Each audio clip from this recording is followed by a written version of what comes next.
Bonjour mes amis, aujourd'hui on va parler d'un avion absolument extraordinaire qui a révolutionné le transport aérien. J'ai cité le Boeing 747. La première version, le 747-100, a volé dans les années 60 et c'est un appareil qui a révolutionné le transport aérien parce que il a permis aux compagnies aériennes de disposer d'un appareil long courrier capable de transporter des centaines et des centaines de passagers, et cette augmentation de l'offre a mécaniquement aidé à baisser les prix et donc permettre au plus grand nombre de voyager. Il y a un avant et un après le 747. Cet appareil, il a deux pans, on pourrait dire improprement deux étages. Quelque part, c'est un précurseur de l'Airbus A380. Il a 4 réacteurs sous les ailes et il a aussi une propension à exploser tout seul en vol. Énormément d'exemplaires du Boeing 747-100, en particulier des exemplaires qui avaient beaucoup d'heures de vol, des dizaines de milliers d'heures de vol, ont été perdus dans des conditions parfois qui n'ont pas été élucidées à la satisfaction de tout le monde. Aujourd'hui, nous allons parler du vol United 811. Nous sommes le 24 février 1989 et ce vol doit faire Los Angeles, Sydney. Même un 747 ne peut pas relier ces deux villes très distantes, situées dans deux hémisphères différents, en une seule traite. L'appareil décolle de Los Angeles, il va à Honolulu, dans l'archipel de Hawaï, refuel, décolle, traverse cette immensité quasi infinie du Pacifique. Il arrive dans l'hémisphère sud, il atterrit à Auckland, Nouvelle-Zélande, enfin quand tout se passe bien. Et à partir de là, il redécolle pour aller à Sydney, en Australie, qui est sa destination finale, comme on aime bien dire dans l'aviation.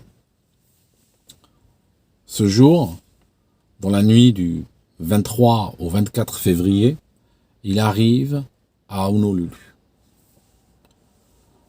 Connecte des tubes de carburant, les réservoirs sont remplis, et un peu avant 2 heures du matin, il s'aligne sur la piste et il décolle. Il est en train de monter dans la nuit. Aux commandes, on a des gens extrêmement expérimentés. Il y a un commandant de bord, David Cronin, 57 ans, près de 30 000 heures de vol. Il fait une de ses dernières missions pour United. Il va bientôt prendre sa retraite. À sa droite, il y a un copilote, 47 ans, très expérimenté également, près de 20 000 heures de vol. Avec eux, il y a un troisième homme, un mécanicien navigant. Dans la cabine qui affiche presque complet, les passagers commencent à dormir. Une hôtesse de l'air circule dans les rangées de la business class et elle commence à distribuer des sortes de lunettes noires en tissu que les gens mettent sur leurs yeux pour les aider à dormir. Cette image-là, absolument extraordinaire quand elle est vue rétrospectivement, de personnes qui vont rentrer dans l'éternité les yeux bandés tels des condamnés. C'est une image qui va frapper l'Amérique. Alors, l'appareil est en train de monter vers 22 000 pieds quand soudainement une explosion formidable retentit. Au départ, il y eut 2 explosions en réalité. Une première qui a attiré l'attention de tout le monde, suivi par une seconde qui a retenti comme si quelqu'un avait tiré un coup de canon à l'intérieur de l'appareil. Les pilotes, soudainement, se retrouvent dans une atmosphère avec la poussière qui flotte, avec du vent qui soulève leurs papiers et tout ça. Ils comprennent pas ce qui se passe, mais ils savent quelque chose d'anormal a dû survenir. Ils se sont tout de suite rappelés d'un vol 747 également, à l'issue tragique. C'était le crash de Lockerbie en Écosse. Et ce crash de Lockerbie, c'était également un 747-100 et il avait explosé à Noël, juste le jour avant Noël 1988. Ça faisait à peu près 2 mois qu'il avait explosé, le Lockerbie. Il était toujours dans tous les esprits. Donc, quand ils ont entendu le bruit de l'explosion et senti que l'avion faisait n'importe quoi, ils ont pensé immédiatement à la bombe. Des alarmes s'affichèrent partout. Tous les systèmes étaient en train de se plaindre et clignoter en rouge ou en orange ou autre. Le commandant de bord contacta la tour de contrôle et commença à virer pour revenir vers Honolulu. Le contrôleur aérien demanda combien vous avez de personnes à bord.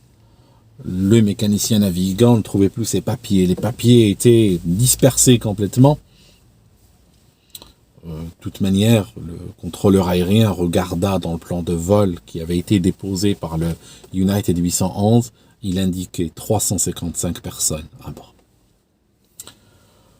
Le mécanicien navigant, après avoir obtenu l'autorisation du commandant, décida d'aller jeter un coup d'œil en cabine pour comprendre ce qui se passe. Et là, quand il ouvre la porte pour aller vers la cabine, c'est le choc. L'avion, on dirait qu'une tornade l'a traversé de part en part. La moquette est arrachée. Les garnitures en plastique sont tombées sur les passagers. Il y a des tubes, des gaines techniques nues qui apparaissent dans l'avion. Il y a un plateau repas qui a été projeté à une telle vitesse qu'il s'est fiché dans le plafond de la cabine. Il y a partout des bagages, les porte-bagages sont ouverts spontanément, les bagages sont tombés partout sur les gens. Le carte que poussait une hôtesse de l'air avec du champagne, avec de la nourriture, également a été projeté et puis il est tombé sur une autre hôtesse de l'air qui a eu le bras cassé. Le pire est à venir. Quand il va vers l'avant, quand il va vers la business class, vers l'avant de l'avion, sur la droite, il constate un truc épouvantable. Il manque une partie de l'appareil. La carlingue est déchirée et c'est une déchirure qui laisse un espace, qui laisse une lumière de 4 mètres par 4 mètres à peu près. De là, on voit le noir, on devine l'océan, on voit l'aile et on voit les réacteurs dont l'un est en train de cracher le feu. Une hôtesse de l'air était tombée dans le vide, elle a été attrapée par des passagers in extremis, elle a eu pendant quelque temps les jambes qui ont basculé dans le vide et ils ont réussi à la ramener. Par contre, le plus terrible, c'est que vers l'avant, la business class, quand on est du côté donc des fenêtres, des hublots, les sièges sont disposés 2 par 2, 2 par 2. Il en manque 10. 5 rangées de sièges sont partis dans le vide avec le plancher auquel ils étaient attachés. Là, il en a assez vu, le mécanicien. Il remonte, étant de plus en plus convaincu que l'avion a été victime d'un attentat terroriste. Il remonte rapidement vers le cockpit et il explique ce qu'il a vu. Le commandant de bord avait déjà entamé un retour vers l'aéroport et il avait déjà commencé à jeter du carburant. Il n'allait pas perdre du temps à faire des tours au-dessus de l'océan pour jeter du carburant, ça n'avait aucun sens parce que il n'avait aucune garantie sur combien cet avion allait continuer à voler encore. Mais profitant du temps de retour, il voulait se délester du maximum de carburant qu'il pouvait. Donc ils avaient ouvert les vannes et ils commençaient à jeter du carburant dans le vide.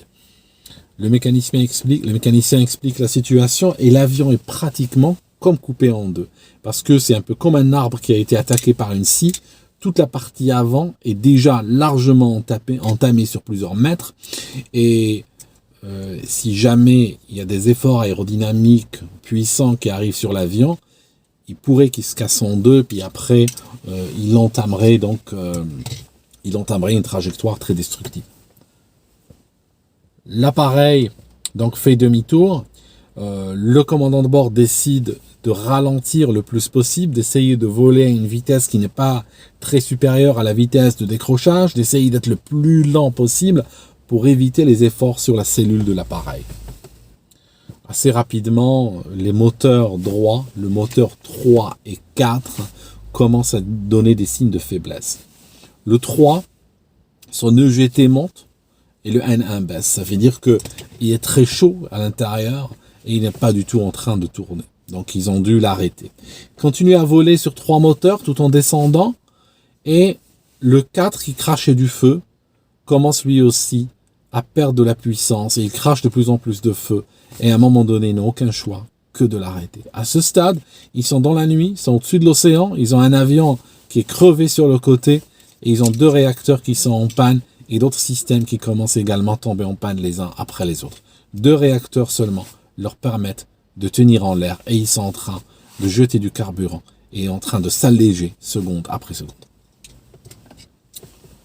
Une fois que l'appareil est proche il mettra 14 minutes pour revenir vers son aéroport de départ.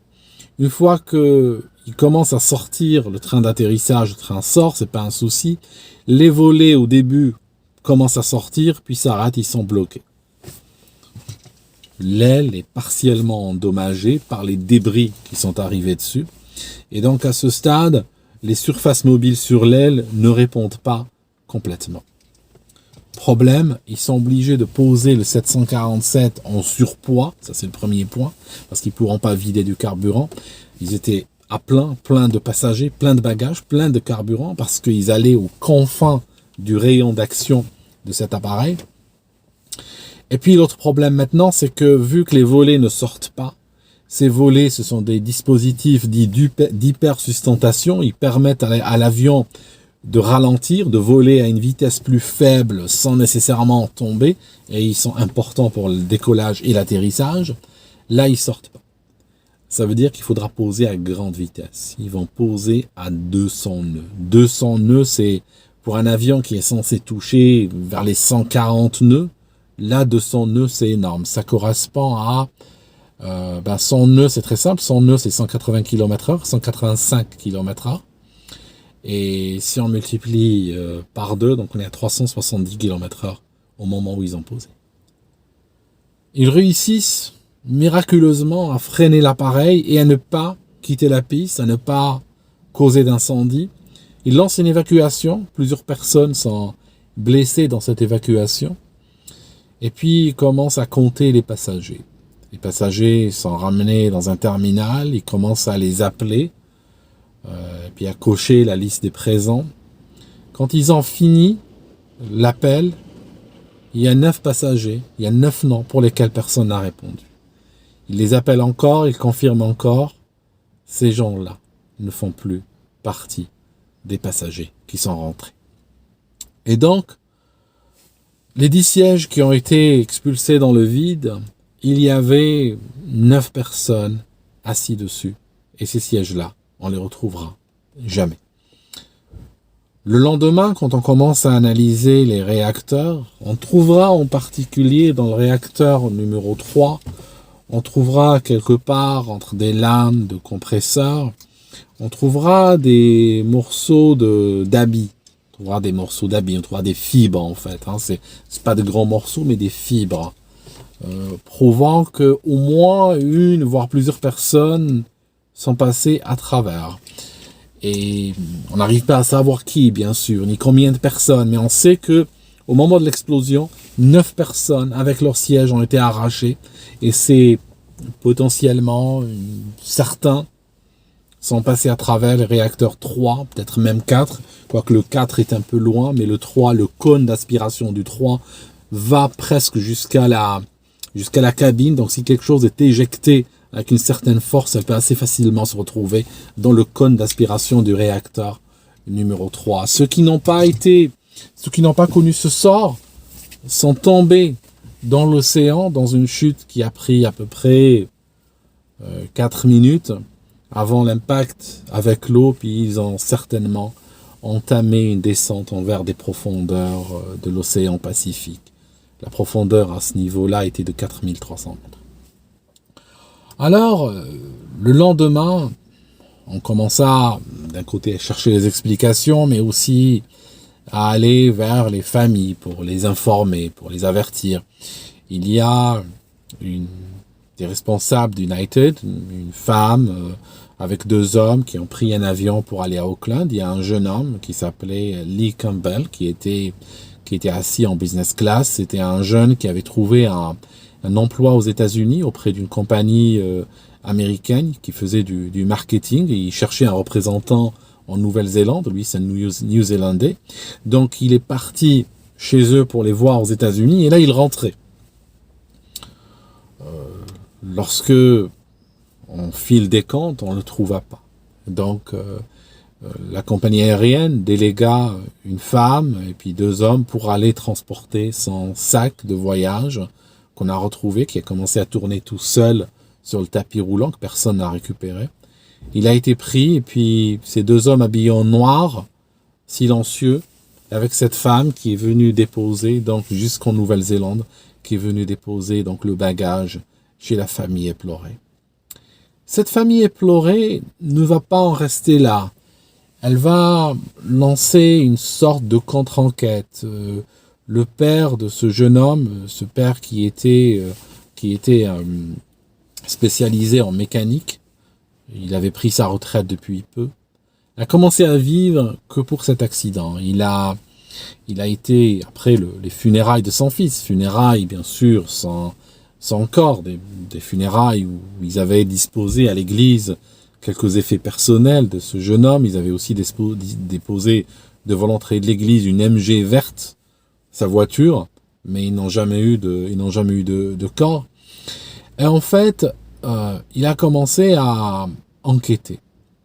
La compagnie leur paya, elle paya à toutes les familles, leur paya des billets d'avion pour aller à Honolulu, voir l'appareil. Donc il a été voir l'appareil, il a pris beaucoup de photos, il a parlé à des survivants, il a parlé à l'équipage, il a parlé au commandant de bord. Il a vu le siège où son fils était assis, 8H, et de ce siège ne restait que 2 tiges en métal accrochées à la carcasse de l'avion. Le siège était parti. Et donc, il a commencé à collecter des documents. Il a collecté à peu près 2000 pages sur le 747. Pour lui, c'était un problème lié à la conception de la porte cargo. Parce qu'ici, à droite, il y a une porte cargo. Et cette porte cargo était claire pour tout le monde, cela faisait l'unanimité, que c'est une porte qui, pour une raison donnée, s'est brutalement ouverte en vol, causant une décompression explosive. Donc, elle a commencé à s'ouvrir, le vent relatif après l'a aidé à s'ouvrir encore plus, elle s'est ouverte vers le haut, elle a tapé contre le haut donc de la cellule de l'avion, elle a tapé contre la partie où il y a les passagers, elle a cassé la cellule de l'avion, et elle a causé l'arrachement justement des sièges et tout ça suite à la décompression explosive. Donc l'avion qui est pressurisé va soudainement avoir une brèche énorme qui s'ouvre, il y a beaucoup d'air qui sort de là, plus le conflit avec les forces aérodynamiques va faire que l'avion peut même potentiellement se casser. Il va commencer à faire des recherches. Ces recherches, il va les présenter au NTSB, le bureau américain des enquêtes accidents, qu'il écoute. Il écoute dans le sens, bon, c'est une famille éplorée, pour faire son deuil, elle a besoin de se faire entendre, on va l'écouter poliment, puis bon, merci, au revoir. Le NTSB va publier son rapport en 1990, et dans ce rapport, la conclusion va être que quelqu'un a mal fermé la porte.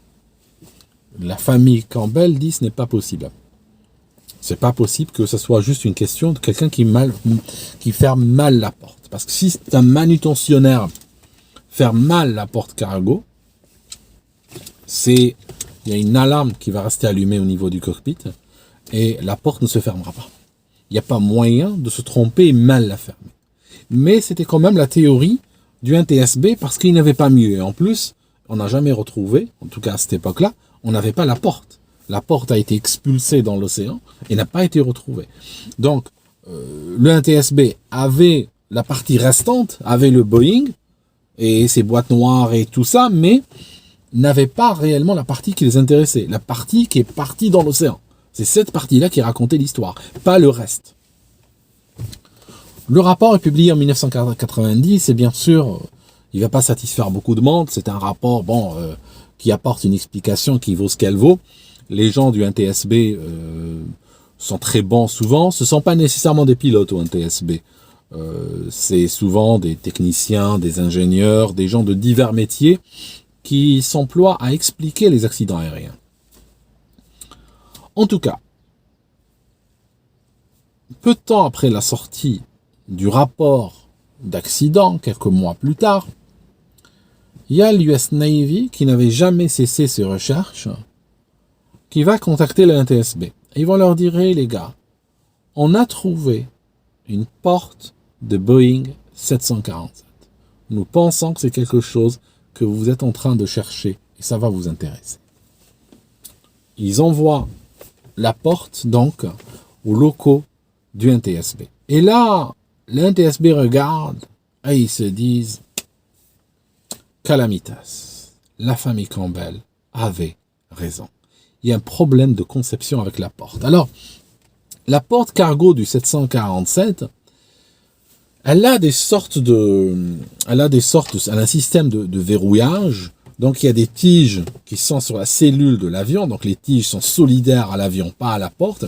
Et elle a des sortes d'anneaux comme ça, en demi-cercle, qui, quand la porte se ferme, donc la porte se ferme de haut en bas, comme ceci, elle descend, hein, quand elle est poussée, elle descend comme ceci, et après, les anneaux sont tournés pour bloquer au niveau de la tige.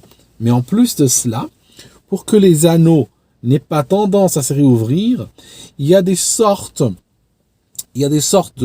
d'axes en métal, il y a des sortes de dispositifs en métal, ça ressemble à un gros L, qui vient bloquer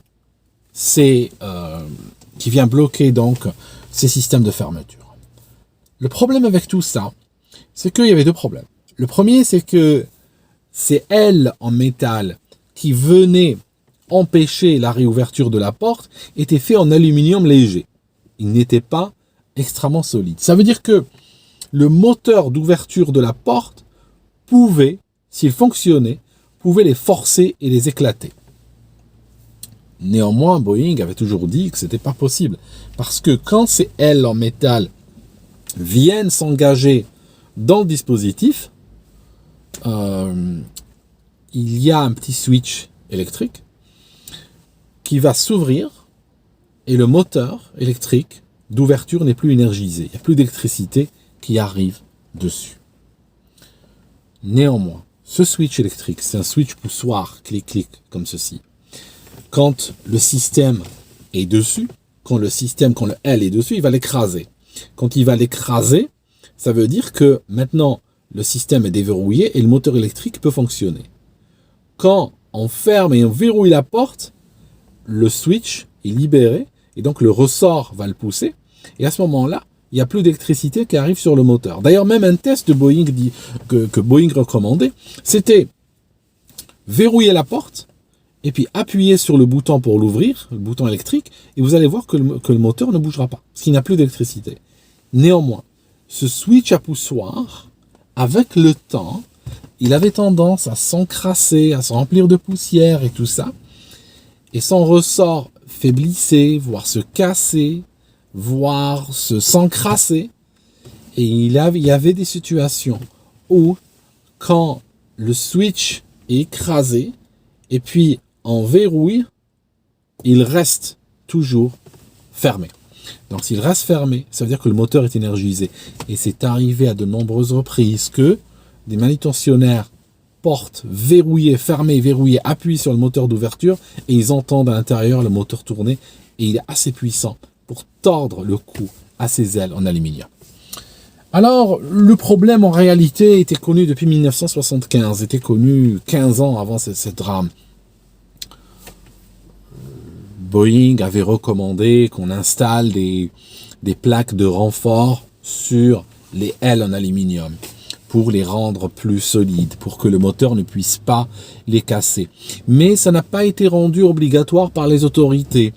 Il faudra attendre la fin des années 80 avec une succession d'incidents de plus ou moins sérieux sur 747 pour que la FAA exige cette fois-ci, tape sur la table et exige que tous les Boeing soient donc modifiés. Tous les Boeing 747 soient modifiés pour éviter ce genre de problème. Surtout qu'ils ont eu un gros incident très grave au départ de Heathrow, où il y avait un 747-100 de la Pan Am qui a vu une porte cargo s'ouvrir en vol et une dépressurisation qui exigeait un retour à Heathrow et tout ça.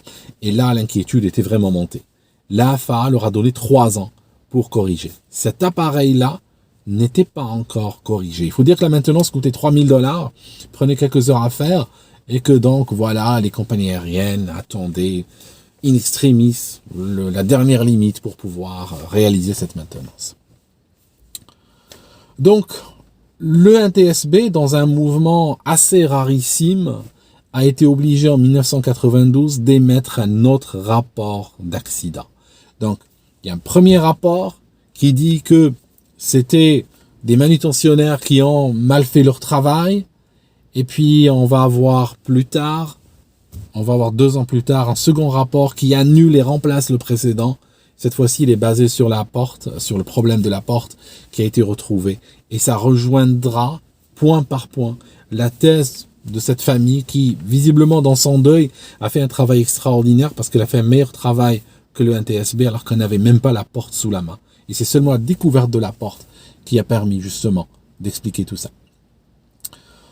Cet avion, il s'est pas crashé, mais il y a eu quand même 9 morts, il y a eu beaucoup de blessés, il y a eu beaucoup de gens choqués à tel point que sur l'équipage, la majorité n'ont jamais revolé.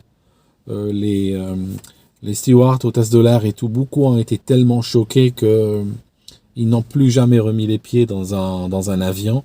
Un an plus tard, il n'y en avait que 3 sur 16 ou 17 qui avaient repris leur travail et les autres n'avaient plus envie de travailler dans l'aérien. Le commandant de bord prit sa retraite et il mourut de vieillesse en 2010 à 81 ans. Le copilote mourut également de vieillesse à 75 ans en 2016. L'appareil, lui, il a eu un sort assez intéressant. Il fut racheté par un Malien, une sorte de gars très haut en couleur, un peu bizarre, Monsieur Futanga. Oui, c'est bien son nom, Monsieur Futanga. Futanga s'était distingué dans les années 90 par un détournement absolument extraordinaire, par une sorte de hold-up extraordinaire à la Dubai Islamic Bank.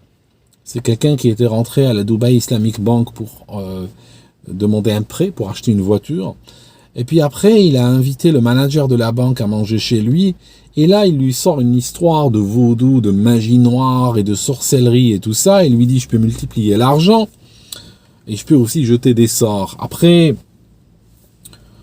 plus tard, le directeur de la banque dira qu'il a été envoûté. Mais en tout cas, il a été tellement envoûté par la magie noire qu'il a envoyé $250 million à Monsieur Futanga. Il a fait énormément de versements pour rester en dessous donc de sa limite qu'il pouvait faire. Et c'était chaque fois des versements de millions et de millions de dollars qui allaient vers Monsieur Futanga sur des comptes à l'étranger. Avec ces comptes, Futanga va créer une compagnie qui va appeler Air Dabia. Air Dabia, du village de Dabia au Mali, qui était son village natal.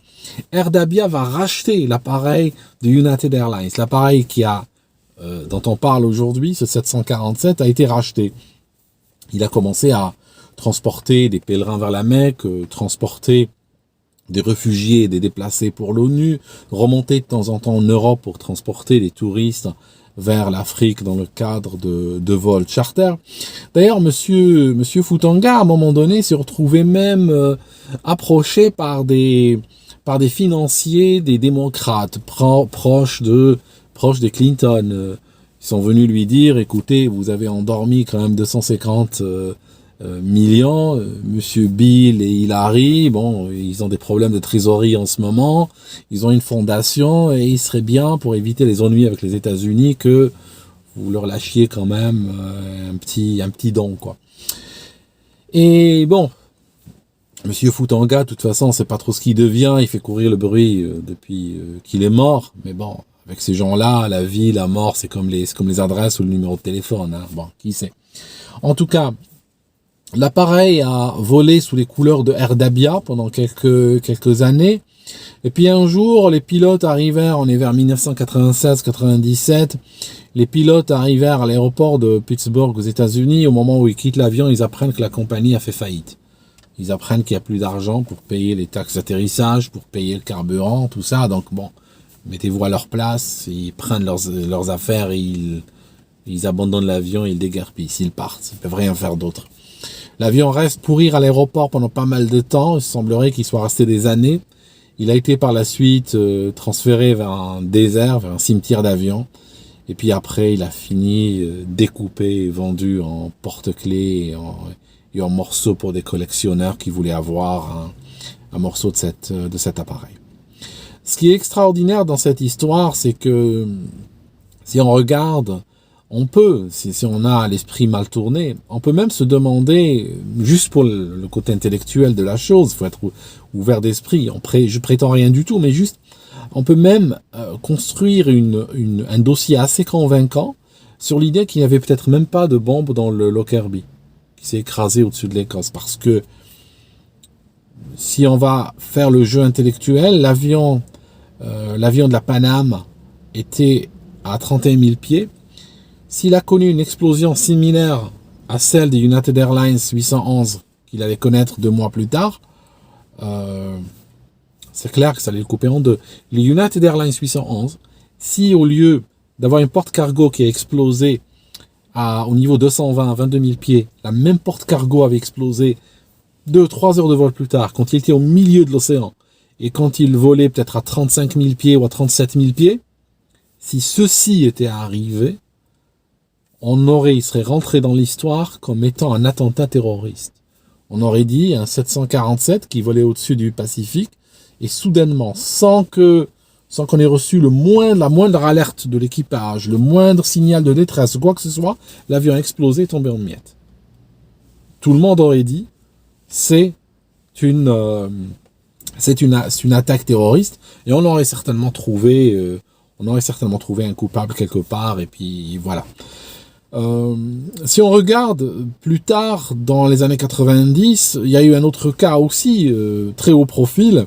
1996, on a le TWA 800, un 747-100 également, 93 000 heures de vol, il part de New York, entame sa montée, et boum, il explose, il tombe en miettes. Il n'y avait même pas de bombe à l'intérieur, tout seul il est tombé.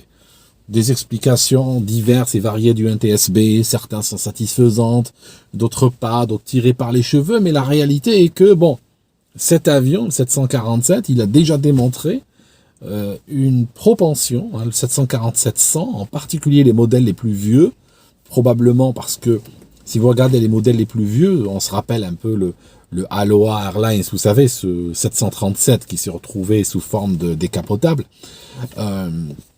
avec la perte tragique malheureusement d'une hôtesse de l'air. Le reste, les passagers étaient sains et saufs, blessés, donc pas vraiment sains et saufs, mais pour dire que les anciens 747, ça signifie les premiers fabriqués, ne sont pas exactement de même facture que les suivants. Pourquoi? Parce que il y eut une amélioration progressive du processus de fabrication. D'ailleurs, quand vous regardez le Aloha Airlines, cet avion qui a éclaté, c'était d'ailleurs dans l'archipel de Hawaï, c'était parmi les premiers fabriqués, les premiers exemplaires. Par la suite, Boeing a amélioré la manière de souder, de superposer les différents éléments de structure. Donc si on prend les premiers 747, il n'y a pas de doute que probablement ils se sont améliorés avec le temps. Sauf que les premiers qui ont été fabriqués, effectivement, ils ont montré cette propension à exploser tout seul, comme le TWA 800, comme le United 811, et pourquoi pas, on peut mettre si on veut. Techniquement, c'est assez défendable. On pourrait aussi mettre le Lockerbie, duquel on parlera. Quoique, à titre personnel, je pense qu'il y a assez de crédibilité dans la théorie, dans la thèse de l'explosion terroriste. Je pense quand même que l'explosion pure et simple et spontanée du 747 est aussi une théorie complètement défendable au vu de l'historique, très documenté d'ailleurs, de cet avion. En tout cas, merci d'avoir suivi jusque-là, et puis on se retrouve dans une autre vidéo.